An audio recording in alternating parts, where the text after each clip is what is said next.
Hello, everyone.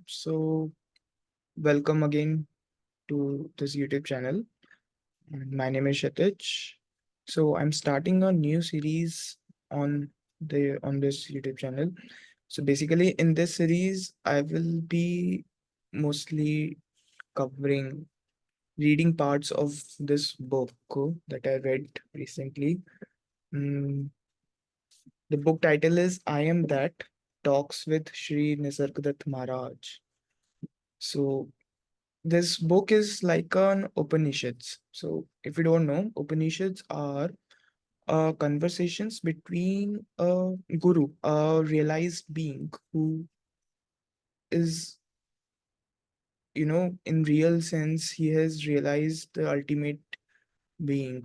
And basically, in the ancient times, if you say when the Upanishads were written, the original ones, that is also that only that some guru, some rishi, some Gyani used to answer questions of all the devotees or all the disciples that he had, and we used to resolve any queries that they have about any aspect of life, any aspect of uh, mm, those people who are on the path of spirituality, who want to seek truth, who want to find them, who want to know what is anything that is there, like any curiosities, any what is the meaning of life, who am I, all these questions, all these philosophical questions that bother us from time immemorial.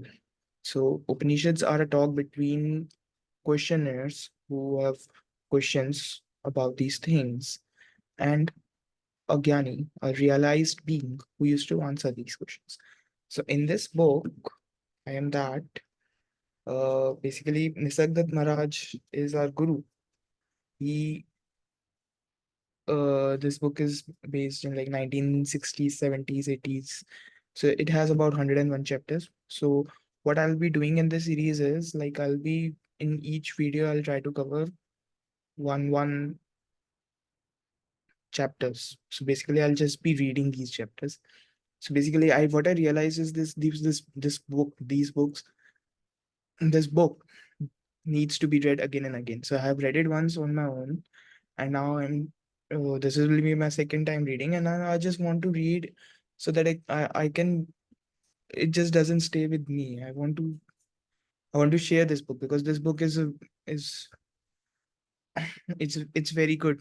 It's it's quite enriching. It's quite enlightening. Just so yeah. So that's just the idea, and I'll start.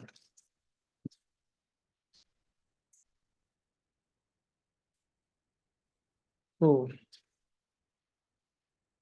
first chapter is the sense of I am. Questionnaire. It is a matter of daily experience that on waking up, the world suddenly appears. Where does it come from? Maharaj. Before anything can come into being, there must be somebody to whom. Before anything can come into being, there must be somebody to whom it comes. All appearance and disappearance presupposes a change against some changeless background. Before waking up, I was unconscious. In what sense? Having forgotten or not having experience. Don't you experience even when unconscious? Can you exist without knowing? A lapse in memory, is it a proof of non existence? And can you validly talk about your own non existence as an actual experience?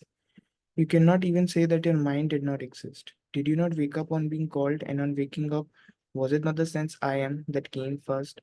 Some seed consciousness must be existing with, even during sleep or soon. On waking up, the experience runs, I am the body in the world. It may appear to arise in succession, but in fact, it is all simultaneously a single idea of having a body in a world. Can there be the sense of I am without being somebody or other? Questionnaire. I'm always somebody with its memories and habits. I know no other I am. Maharaj. Maybe something prevents you from knowing. When you do not know something which others know, what do you do? Questionnaire. I seek the source of their knowledge under their instruction, Maharaj. Is it not important to you to know whether you are a mere body or something else, or maybe nothing at all? Don't you see that all your problems are your body's problem? food, clothing, shelter, family, friends, name, fame, security, survival. All these lose their meaning the moment you realize that you may not be a mere body. Questionnaire. What benefit is there in knowing that I am not the body, Maharaj? Even to say that you are not the body is not quite true. In a way, you are all the bodies, hearts and minds, and much more. Go deep into the sense of I am, and you will find. How do you find a thing you have misled or forgotten? You keep it in your mind until you recall it. The sense of being of I am is the first to emerge. Ask yourself whence it comes, or just watch it quietly. When the mind stays in the I am without moving, you enter a state which cannot be verbalized but which can be experienced. All you need to do is to try and try again. After all, the sense I am is always with you. Only you have attached all kinds of things to it: body, feelings, thoughts, ideas, possessions, and so on. All these self identifications are misleading. Because of them, you take yourself to be what you are not. Questionnaire. Then what am I, Maharaj? It is enough to know what you are not. You need not know what you are. For all, as long as knowledge means description in terms of what is already known, perceptual, or conceptual, there can be no such thing as self knowledge. For what you are cannot be described except as total negation. All you can say is, I am not this, I am not that. You cannot meaningfully say, this is what I am. It just makes no sense. What you can point out is this or that cannot be yourself. Surely you cannot be something else. You are nothing perceivable or imaginable. Yet without you, there can be neither perception nor imagination. You observe the heart feeling, the mind thinking, the body acting. The very act of perceiving shows that you are not what you perceive. Can there be perception experience without you? An experience must belong. Somebody must come and declare it as his own, as his own. Without an experiencer, the experience is not real. It is the experiencer that imparts reality to experience. An experience which you cannot have, of what value is it to you? Questioning. The sense of being an experiencer, the sense of I am, is it not also an experience, Maharaj? Obviously, everything experienced is an experience. And in every experience, there arises the experiencer of it. Memory creates the illusion of continuity. In reality, each experience has its own experiencer, and the sense of identity is due to the common factor at the root of all experiencer experience relation. Identity and continuity are not the same. Just as each flower has its own color, but all colors are caused by the same light, so do many experiences appear in the undivided and indivisible awareness, each separate in memory, identical in essence. This essence is the root, the foundation, the timeless and spaceless possibility of all experience. Questioner, how do I get at it?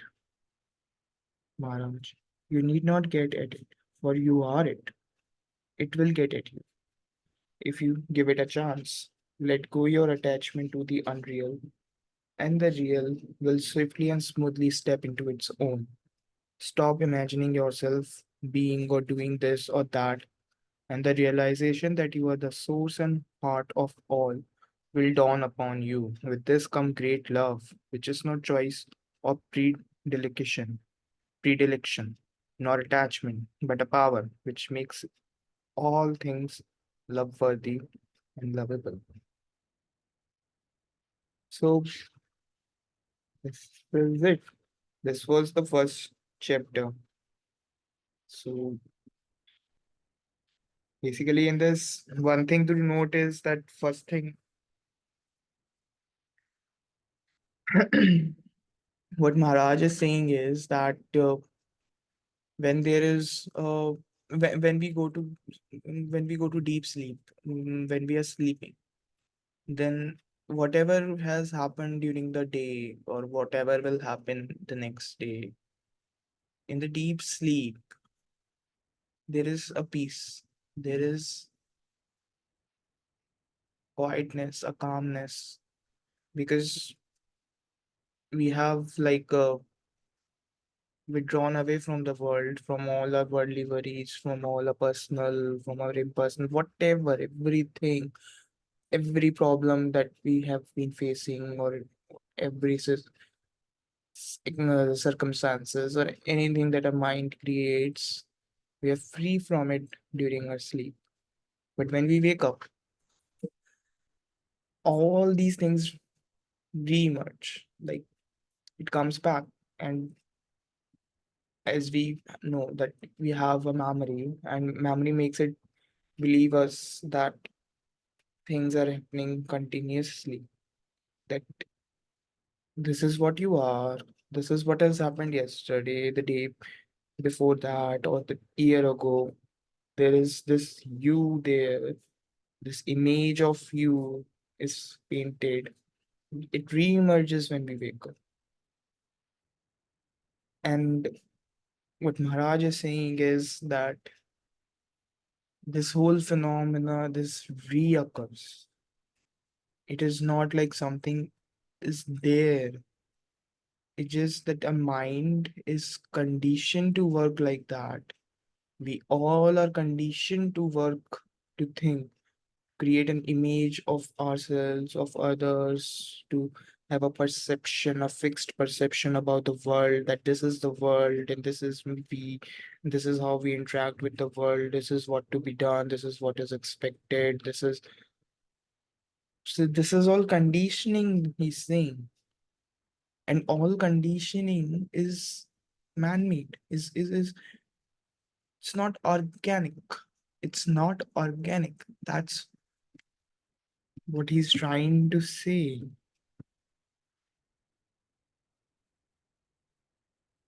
That our memories, our habits, our makes us remember all the things when we wake up, which we have forgotten during the sleep. So this idea is so enlightening, so eye-opening. Because if one can get hold of this idea that all the worldly issues that we face in our daily lives are just we are imposing things on ourselves or on others, or others are imposing things on us. It's just, if we stop imposing, if we understand that there is nothing to impose, and if we impose, it just creates chaos. It just creates chaos, and that's it. And so basically talking about these things in a world that, as we know, that what kind of a world we live in, where people hate each other so much, people have so many biases, prejudices against each other, where they so much competition, where there's so much ugliness, so much cunningness, and all that. So I know all these things are pretty unimaginable kind of this world, but we have, matlab, if we go deeper into this, is then we might even realize that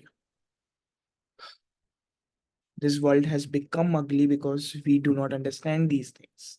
If we understand these things, we might be able to create a more beautiful world, more peaceful world for ourselves and for everyone else around. So, yeah, so this is the first part, and I'll keep on covering the other chapters. So, the chapters are small, the ideas are so broad. So, because it's a very thick book. It's like 500 and 600 pages long book this time. It's a jam. So please do give it a read. I know it's appearing the reverse, but you get that. I am that. Talks with Sri Nisargadatta Maharaj. So just give it a read. It can be very, if you're thoughtful, it might change your perspectives about things. And so that's it. That's for the first part. Yeah. Thank you.